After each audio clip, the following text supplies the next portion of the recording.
Hello there, I'm Peter Goodchild, I'm the Alpine team leader here at RHS Wisley. We're here in the Alpine tool shed, and today I'm going to talk to you about the tool winter protection. So some cleaning, bit of sharpening, but general maintenance on your tools getting ready for the winter.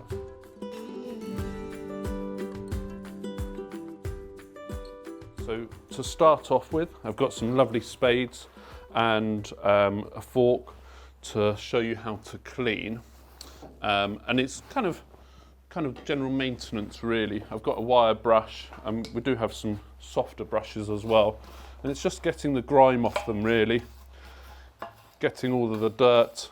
You don't want to put anything away that's going to attract rust and kind of any decay in the metal, so that your tools are good to use next year.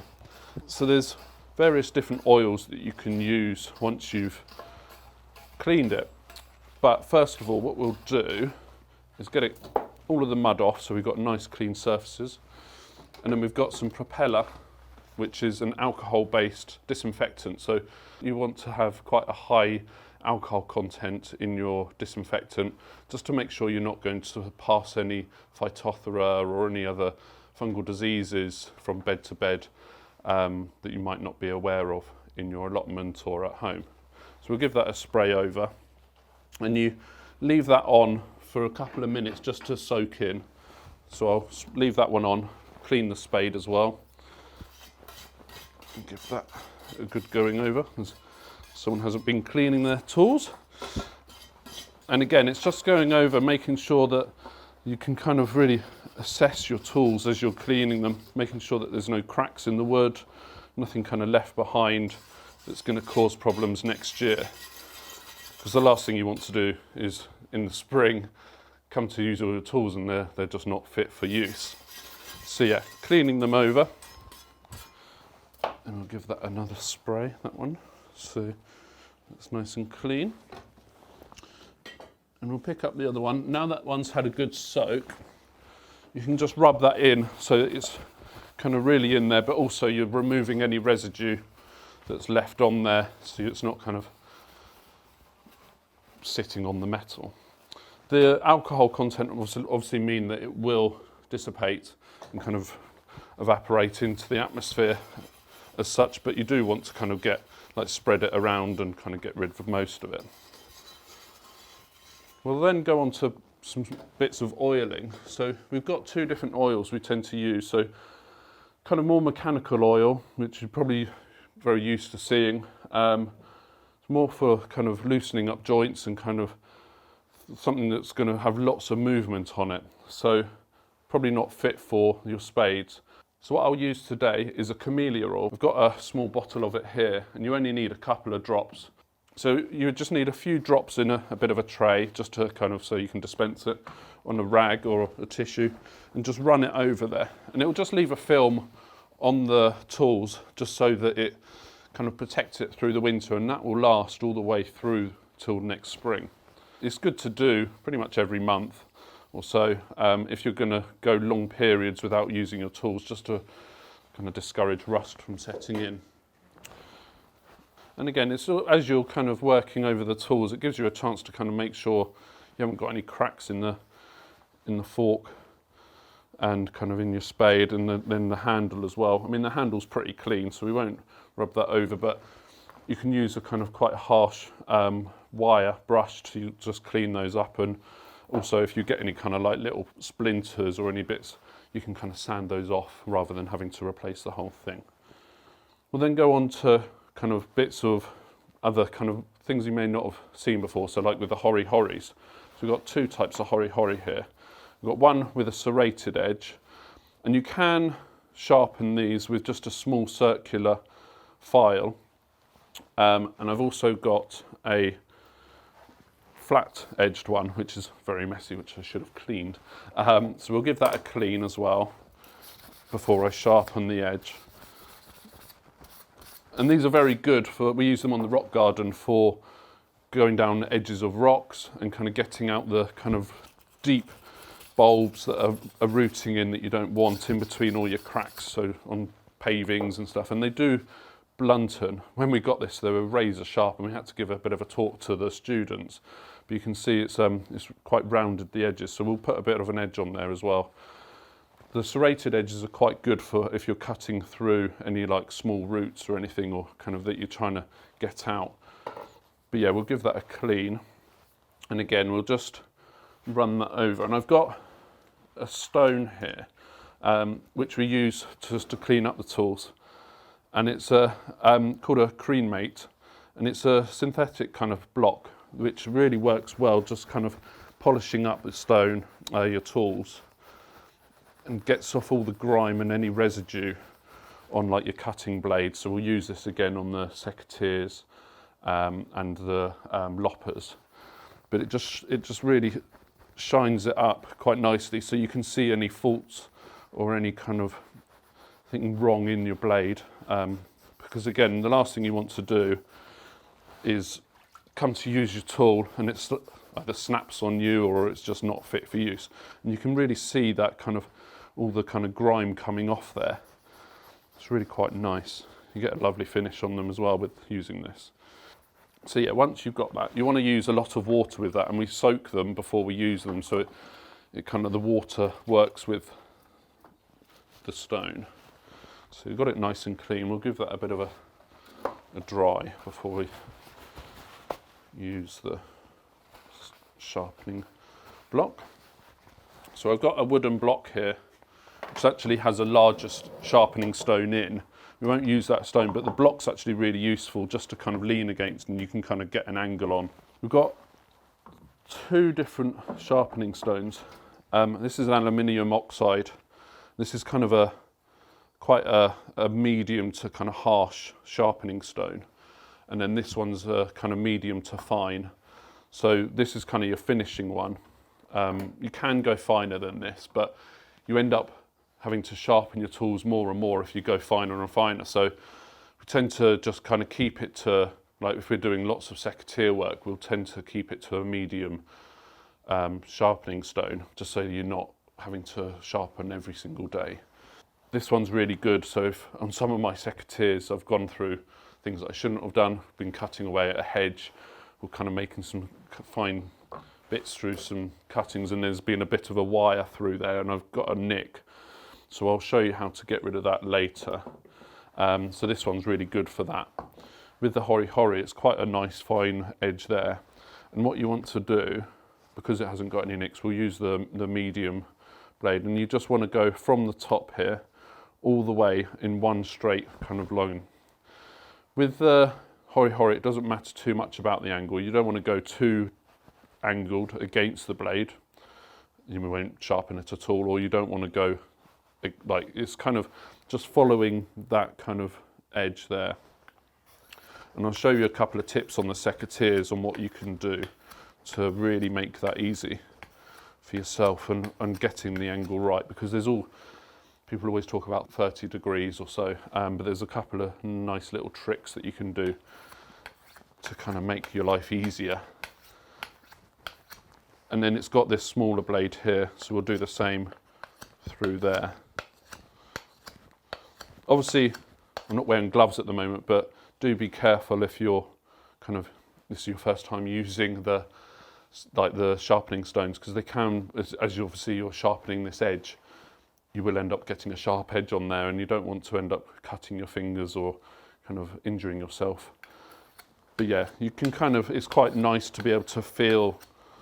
I find that not wearing gloves is quite good for these kind of jobs, because you can feel everything. It's quite kind of reactive, so if you find any kind of nicks or anything, then you can kind of work to that, whereas if you've got the kind of gloves on there, you can't quite feel them as you would want to. So yeah, you can just see that edge there, and it's quite a nice angle. You don't want it razor sharp, because obviously you're going to be going through the soil, but it just helps cut through any plant material that you're trying to get rid of. Again, once you've finished cleaning your Hori and any of the tools, you can put a little splash of oil in the tray, and it only needs to be a couple of drops because it goes quite far, and just polish that up, and that will sit on there. It just leaves a bit of a film just to protect the metal so it doesn't rust. And that will sit on there through winter if you're not going to use your tools again. You're kind of shutting up shop in the garden, and that will just sit and protect them for the next couple of months. It's quite good to show you what happens if you use the wrong oil. So we're saying about the camellia oil. It's quite a nice light. It leaves quite a fine film on there. You can see we've used some of the more kind of engineer's oil on here, and it's just collected a lot of gunk and kind of dirt into all the joints. And although you're lubricating the joint, which is really good, but you're also wearing away all the working parts in here. So unless you're going to clean it every week and you get into that routine, using the engine oil can actually cause more problems for your secateurs. So some of the secateurs that we have various different secateurs. We've got some that you can kind of take apart with a bolt, and they just come with quite a simple spring, and the latches at the back, which is also quite useful because then it kind of stays away from all the kind of the dirt and gunk that you're going to be collecting when you're cutting. And then you have these ones which are also very good because they're quite easy to take apart. You get a useful key to do that, and it's, as long as you keep everything in place, it's quite good. So we'll give this a bit of a wash over. I've got a sponge in here and just kind of get worst of the gunk off. But as you can see, it's kind of sitting in there and it's kind of filling all those gaps. So we'll give that a bit of a wire wall wash and get that off. You can use a bit of soapy water as well, and obviously that will wipe off afterwards and that'll help. And I've got a little kind of toothbrush wool brush here just to kind of get in all those little cracks and areas that you can't get normally. So you can see it's kind of really polishing up, and then I'll use that stone that we used earlier on the Hori just to again give it a bit of get the last bits of grime off. So yeah, you can see when I start going over with this here, it just really just takes off that last bit of sap and all the grime that's built up over the last couple of months. One, it makes it look lovely, but also it's the main thing of it is just to make sure you're not spreading any of the disease that you would have picked up from your roses or anything that you've been cutting. It's really nice and clean. You don't need to get a sharp point on this, so this is a bypass secateur on the blade here, so this would have gone past like that, so you only need to sharpen that edge. So we'll clean this blade up as well, again using this Clean Mate stone. It's amazing how much kind of sap and dirt just clings to the steel of the blade, and as you start working away, you kind of starts looking like new. With some of these secateurs, you can get new blades. You can buy kind of new parts and pieces for different secateurs. It's really useful if you end up going through a wire and taking a chunk out. Luckily this one hasn't, but sometimes it's easier just to replace it if it's gone past this kind of blade line. You end up having a bit of a wavy blade, and they just don't work like they should. So sometimes you do have to replace them, but obviously we don't want to do that very often. And put it down there if I want to put a bit more pressure on there.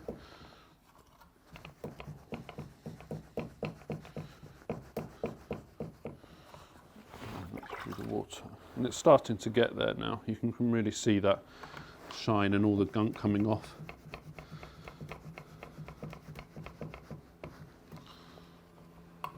Do the inside. So you can see that this edge is really nice and clean now. We've polished that up. On here, this is the kind of where you really need to kind of spend some time on, because as grime builds up, that pushes past there, and if you've got lots of build up here, it just pushes it away from the kind of passing edge, so you don't get a clean cut. So we'll get that nice and clean, and then we'll do a bit of sharpening on that. So with the sharpening stones, they've got different kind of edges to sharpen with. So you've got a flat edge, you've got a concave edge there, so that's curved, and that fits in perfectly. So when you put that in, you don't end up, so if you were to do it with a flat edge, you end up with these kind of like lines. So you want to use the curved edge to sharpen. So if you get that on the edge there, and again, it's like with the Hori that we showed earlier, getting that fine sweep through, making sure that it's kind of a continuous sweep. One thing I see all the time is people kind of forget about the tip and this end. So you want to make sure you kind of go all the way round.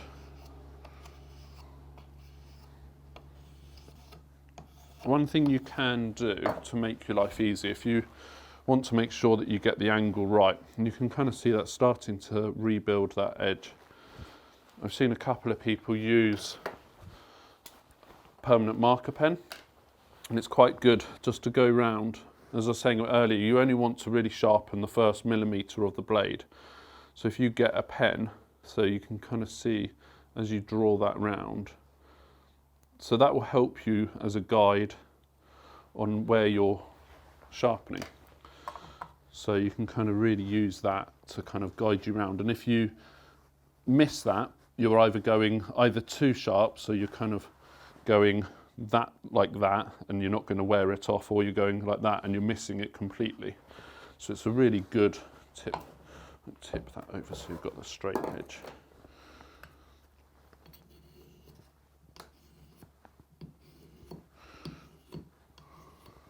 Cool.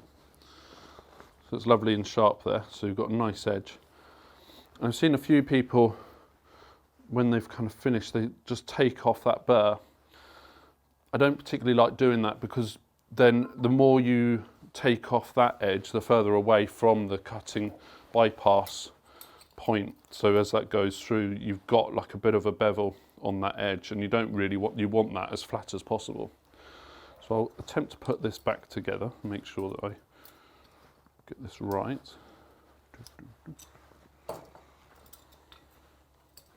So now that we've got the secateurs back together, we're just going to give it a bit of a pat down. We've been putting water all over it, giving it a clean and a polish. Just make sure that it's kind of nice and dry. And then again, we'll oil it. So again, this will just protect it. And this is something you can do on a weekly to monthly basis. But obviously, if you're not going to use it through the winter, it's key to do this now. And as I said, this just leaves a bit of a film over the secateurs so they don't get rusted and they don't get damaged for next spring. So I mentioned that these were bypass. So there's two types of different kind of cutting blades that you can get with loppers, secateurs. So these are the bypass secateurs. You've got moving parts so that the blade moves past this blade here. This one isn't sharp at all. It's just a block for the knife to kind of go past. So you've got that type. And then with our loppers, we've got this ratchet anvil. So anvil means that it just drops down onto this softer metal, normally aluminium, and this is a steel, drops down onto that edge. So it's got that cutting edge. So next I'm going to show you the hand shears. So these are really good for topiary, and they do get gunked up with kind of like the Taxus and kind of any of your kind of what you're working on. It's key to clean them afterwards. If you're working on like your box, making sure that you're not passing on any diseases like with box blight. You don't want to go and cut your box hedging and then pass it on to your next hedge without knowing. So with sharpening them, you want to get a nice edge on the outside. On here, you'd never do the inside. It kind of meets through and you get that nice cutting action. So again, look to cut about a millimetre, sharpen about a millimetre from the edge, starting from the top, doing a nice continuous swoop through. And this can be done every time you use them. as soon as you see that it's not getting a nice clean cut, obviously with like cloud pruning and any kind of fine work that you'd be doing with this, you want to make sure that you're kind of getting as nice a clean cut with them. And also key to make sure you're getting the clean cut is so that it doesn't open up the plant for any disease. So everything we've been using today is available in your local RHS shop or online, and thank you very much.